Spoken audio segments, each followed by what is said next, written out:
Okay, got another game here. I've got white twice in a row now. Starage.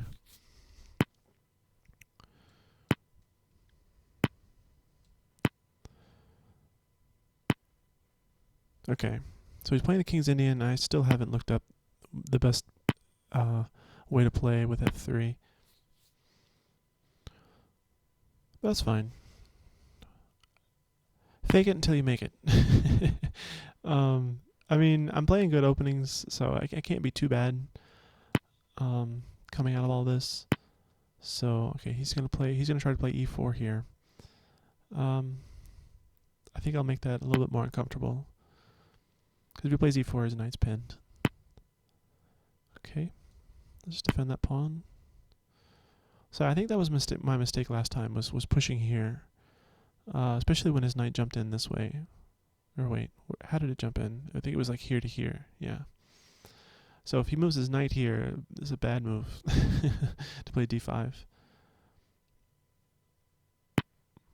Okay, now he's playing here against my knight. Also letting his queen out. I think I'm going to go ahead and castle. I'm going to be wary when he moves his knight, if he ever moves his knight, which of course he probably will at some point. Then this pawn is under threat, so I got to do something against that. We have bishop back here. Again, if he frees his knight, I think I'm going to pull my bishop back here and help support this pawn. Yeah. Alright, so now he has all these light squares here that look kind of weak. And it's nice because his bishop doesn't really have very far to go. You know, he can put it here. But, okay, so now he's playing for f5. What do I want to do against that? I can't. f4 is not really much of an option now because of the way he played g5. How do I play against g5? This almost looks like fun. Just because it allows me to play f4. Sort of a pawn sack here. It weakens his structure. But then again, if he doesn't take, like, it doesn't really help me. If I take it, all it does is improve the position of his knight because he just takes back. Huh. So that doesn't really look like a plan. Maybe I should, yeah. I guess a general rule that I'm remembering is play in the direction of your pawn chain. I've got this pawn chain right here, and it's pointing at the queen side. So let's see what I can do on the queen side. I think I'll play b4 with the idea of playing e5, because I want to be able to take on c5 with the b pawn. Should he, just push past my d pawn with c4? I'm sorry, c5.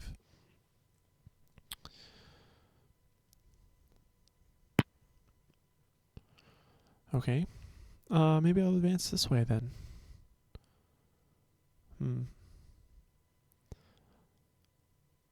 I don't want him to take this way. That frees up his rook. So I guess I'll play this way. The move has the same effect as this move. It challenges c6, tempts him to play c5 so that I can lock up the pawn chains. I mean, if I lock up the center, is that good for me? It's tough to say. It's really tough to say. Okay, so now, if I take here, he has to take back with the pawn. And then I have the b file to play with. And a weak pawn on c6. So yeah, that looks good.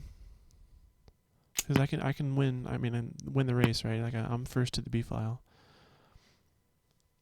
And then I want to put my queen here, putting pressure on this pawn.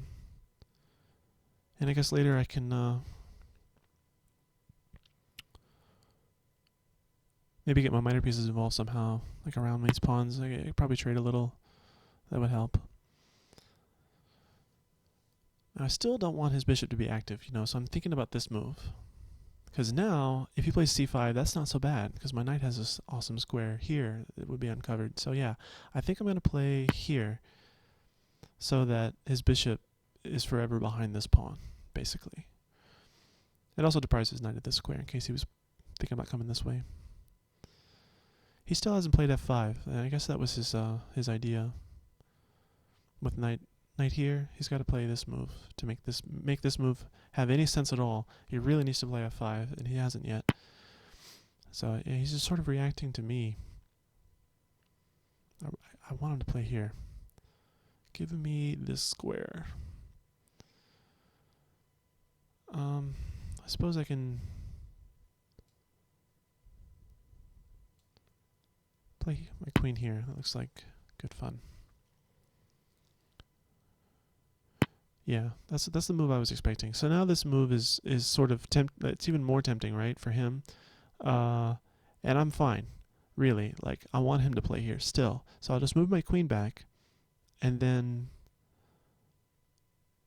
later my knight can come in this way. So I'm not going to move it back now. I want to double my rooks.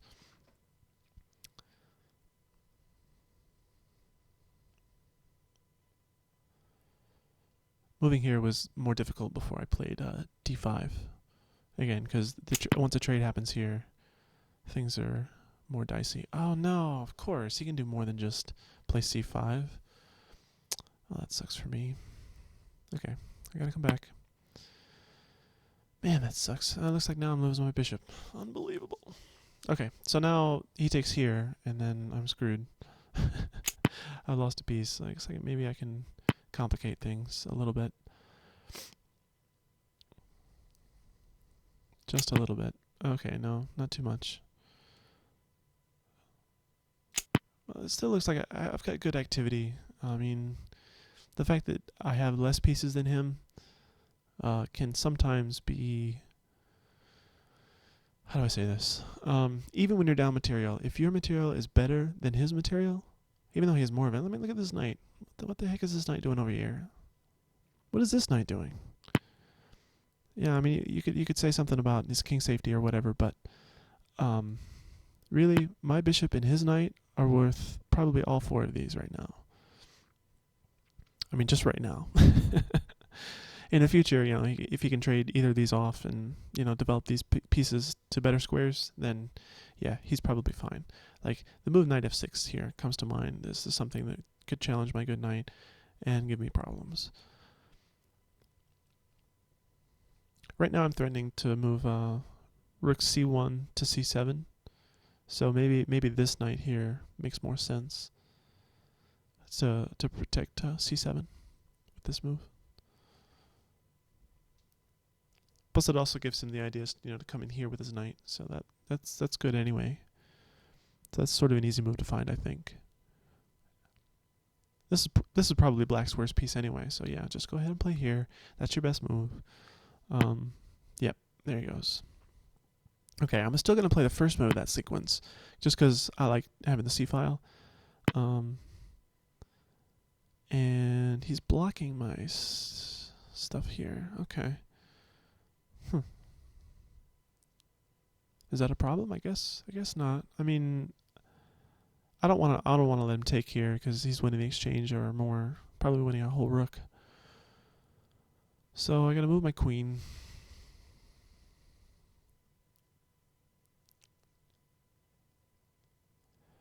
Where to move it? I don't want to block my minor pieces, and I don't want to give him too much. I guess I'll threaten this pawn. Like, I thought about maybe queen here, but I want this knight to have options. If he's, you know, if he ever plays knight f6, I want my knight to be able to go to good squares. Either of those good squares. Now I'm threatening knight here. I don't know, how long has that been there actually? That's a good move. I should. I guess he should come back now, because I mean c7 really is a problem. He can't come back actually. The knight's pinned. So yeah, what does he do against this? That's a real problem. Okay, so he's letting me have this move. Am I down a piece? Yeah, I'm just down a piece. So winning the exchange gives the advantage like less and less, because now I'm like 2 pieces for a rook basically, or something like that. Yeah, I've got the extra rook. He's got the extra 2 pieces.